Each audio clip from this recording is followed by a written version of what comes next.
This is how to make the best guard build in an NBA 2K24. Literally every single attribute, everything I do in this build right here is intentional. And in this video, of course, I'm gonna be showing you guys how to make the build, but I'm also gonna be explaining why I upgrade the build exactly how I upgrade it. So that way you guys can know how to use this build and what makes this build different from all the other build videos you guys are gonna watch or have already seen. Alright, so obviously there's the create your own thing, and then there's the NBA template thing. Honestly, it's really just not worth making an NBA template build, especially on day one. Alright, so pretty cool right here. We got the vital screen. For the handiness, I'm gonna go with right-handed, but you can go with left-handed too. My recommendation as far as handiness goes is literally just stick to one hand and just do that every single year, every single build you make, because it's just like so much more consistent and you're gonna be used to right-handed animations. So yeah, think back to your 2K23 build if you played 2K23, and whichever hand that build was is gonna be the hand you're gonna want to go with. Alright, so right here for the body settings, this arguably might be the most important part. Obviously for the position though, we are gonna be going with point guard. Now in my opinion, if you're gonna be making a point guard build in NBA 2K24, I would not go higher than 6'6".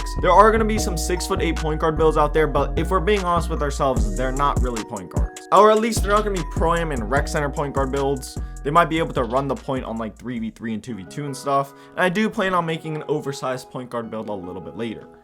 So for this build, we're going 6'2" for the height. Now, in my opinion, if you're making a guard build, I would 100% go below 6'4" because there's so many animations that you're able to unlock. As well, you can also get 4 out of 4 jump shot speed, so all your jump shots are gonna be faster. With that being said, I've tested every single height between 6 foot and 6'4", and basically what I found is the shorter you go, the more attributes you're able to get because obviously you're shorter. And then the taller you go, the less attributes you're able to get to upgrade your build. So if you make a really short guard, you might be able to get absolutely insane stats, but you're gonna be really short. In my opinion, 6'2" is really just the best balance of this. You're not gonna be so short where your height is really an issue, but at the same time you're able to get every single rating that I want to be able to get. For the weight, obviously you're gonna want to drop this down so you can be a little bit faster, but we're not gonna go all the way at minimum. We're gonna go with 180 pounds. And then after that, for the wingspan, we're gonna go with 6'5". The reason being is that if we go over here to the attribute screen, we can get a 96 3-point rating, and if you get a 96 3-point rating, you can get gold limitless range. I've seen a lot of people making builds that only get silver limitless range at a 92, and honestly that could be good enough to be able to shoot from like the hash, but I really just highly doubt that's going to be the case. Like, I just can't see a world where silver is good enough for you to be able to confidently shoot from the hash, at least like consistently, without it being a shot that's more just RNG than an actually good shot. So what I'm saying, if you're trying to make a build that's able to shoot from a few steps out from the line, I think gold limitless range is kind of the minimum. Also, no, we're not going to be upgrading midi or free throw. You definitely should be able to knock down your free throws consistently just a 71. I mean, they're pretty easy to make. And then in my opinion, you really don't need that high of a 3-point rating. I kind of have this theory, if you have a super high 3-point rating but you have no mid-range, 2K still also kind of upgrades your midi, if that makes sense. And the reason why I say that is because all of last year I had like a 50 mid-range rating, but I was still greening those consistently. So yeah, with that being said, 81 is more than good enough.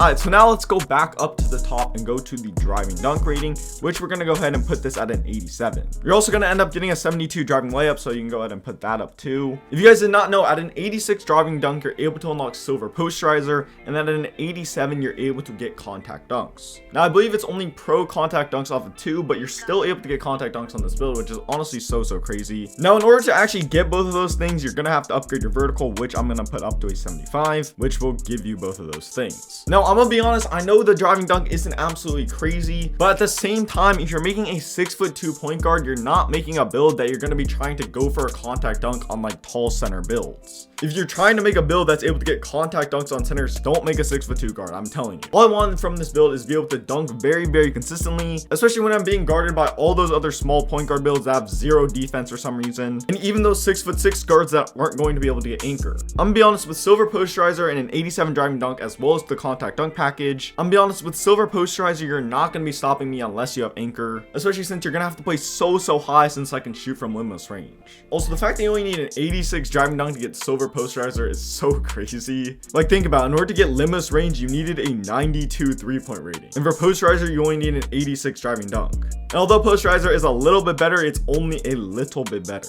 Alright, so now obviously we're a point guard build, we gotta upgrade our playmaking as well. First, we're gonna go with an 83 for the speed with ball, and then we're gonna go up here for the ball handling, and we're gonna put this up to a 92. And then for the pass ac, we're gonna put this up to a 75.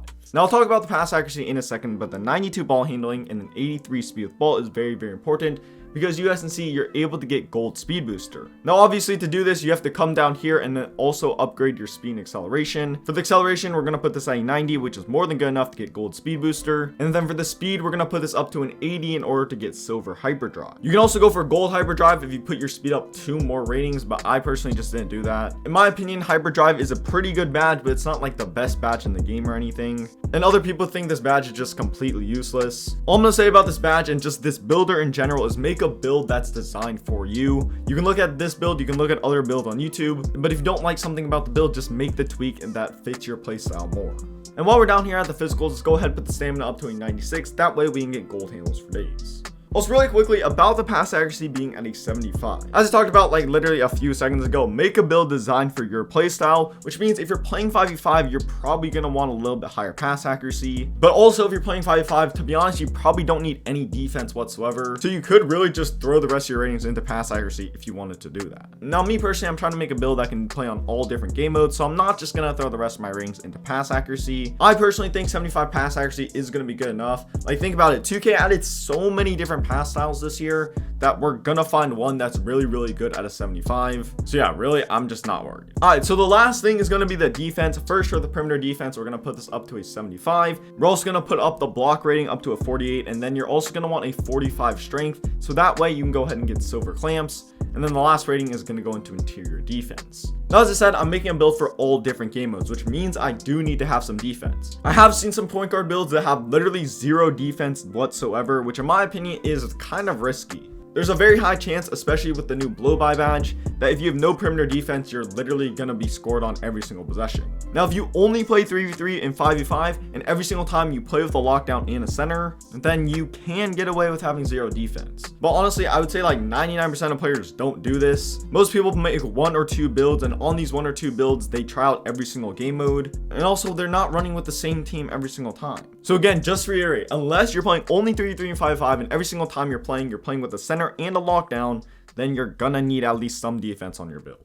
Now, obviously, I don't have like the craziest defense ever, but I definitely can get stops on this build. Also, if you guys wanted to, you could go higher 1 more rating for perimeter defense to get 94 feet. But in my opinion, you're probably not going to be pressing on this build, so you kind of don't really need it. But yeah, this is how you make this build. Obviously, just overall on offense, you're going to be looking for threes, but then you can also go to the basket and get dunks. If you're being guarded by a build that doesn't have anchor, you're definitely going to catch contact dunks against them. And as well, something else I forgot to say, 87 driving dunk gives you a lot of very good contact dunk packages that are very quick and very hard to block.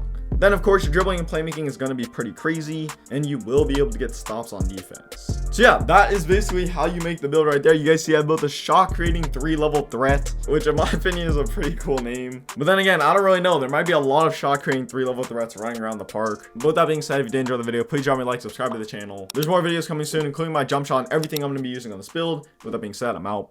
Peace.